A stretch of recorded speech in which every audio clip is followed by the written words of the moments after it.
สวัสดีพี่น้องบางป่ายเนาะวิธีเอามาใส่แซมน้ำกันพี่น้องใส่แซมอัน920เนาะเองกะใส่ USB กับไปพี่น้องเลย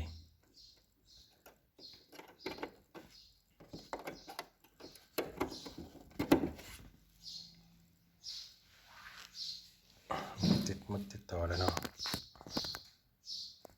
มันก็เหลื่อมแทนเราพี่น้องจากนั้นที่จะได้ไปกดเมนูเนาะสอบหาคำว่าแพ็กเก็ตเนาะเมนู2คุณที่นี่มี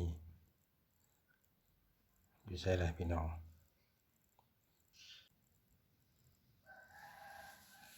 อยู่ใส่เนาะ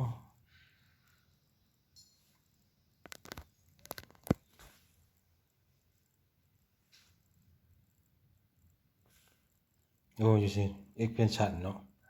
ตัวนี้พี่น้องตัวกลางเนาะเขาไป expansion เนาะตัวนี้เลยนี่แพ็กตัวนี้ตึกดี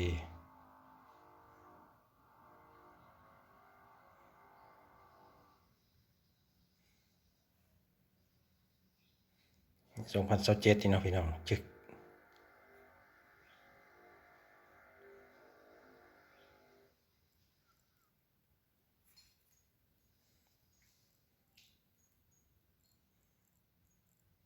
กดเขาเลยจึก start installing โอเค expansion content will be delayed continuous start จึก starting ด้วยแชม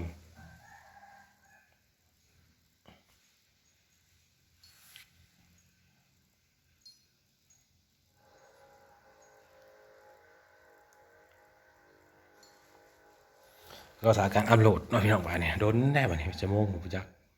ชาว30 นาทีไปเลยเนาะพี่น้องเนาะนี่กำลังเริ่มแล้ว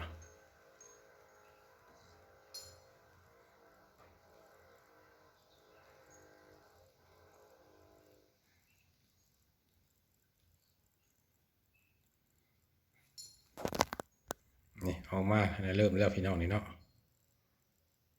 แล้วเบิ้งตาเบิ้งว่ามันโหลดแล้วจะเบิ้งอีกเนาะพี่น้อง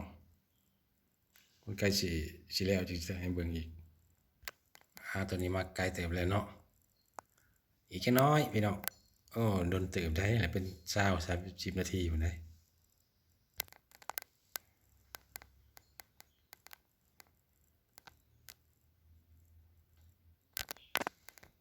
เนาะไก่แล้วพี่น้อง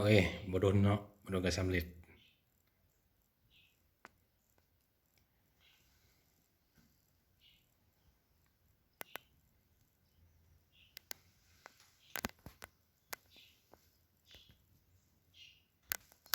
เนาะมอแล้วบาทยังอีกบาทเดียวตึกวันนี้มันแล้วพี่น้องเนาะบ่โดนจึกวันนี้เรียกว่าสำเร็จแล้วแหละหาลุ้นนำกันพี่น้องตัวจอดเบิ่งว่าเหลื่อมเนาะได้เหลื่อมตาขนาดแปะแสงตาแสงโทรศัพท์แปะแสงโทรศัพท์นี่ยอดไปวันนี้สำเร็จอยู่แล้วเบิ่งลุ้นนำกันพี่น้องเอ้ามาสุดท้ายโอ้โดนแน่จะสิไปหนึ่งนี่ก็สมควรเติบนาทีหนึ่งไปเลย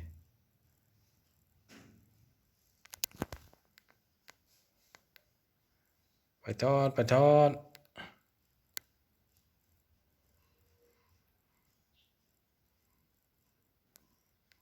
จึงกลิ่นแล้วนะเบิ้ง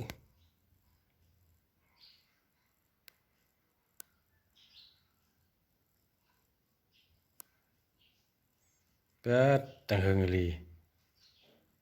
มันสิถามมันหยุดไปบ่หยุดจักเถื่อไปตอนนี้สำเร็จแล้วโอเคนะพี่น้องเนาะเนี่ยเรียบร้อยเท่านั้นมันบ่ได้ดับคือรุ่นอื่นได้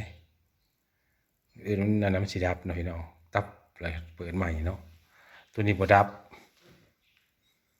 กรีดเลยติซั่น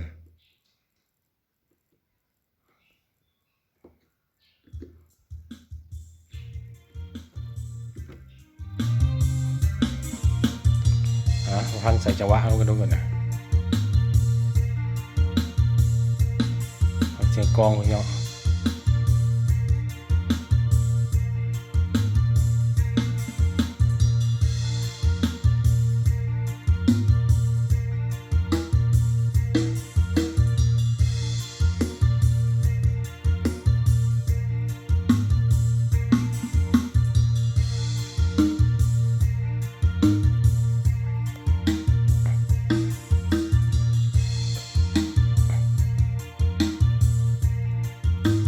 มีหลายเสียงเนาะพี่น้องเนาะ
พอซ้ำนี่เนาะพี่น้อง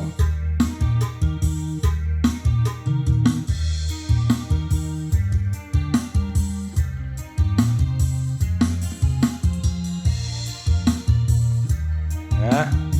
ซ้ำนี่เลยพี่น้องเลยเสียงแท็กเสียงกลองมากันเลยขอจบคลิปนี้ก็ได้พี่น้องสบายดีพบกันใหม่ในมื้อหน้าคลิปหน้าเนาะบ่ได้ลินให้เบิ่งช้ำเนาะขอขอบใจเด้อทุกท่านที่เข้าชม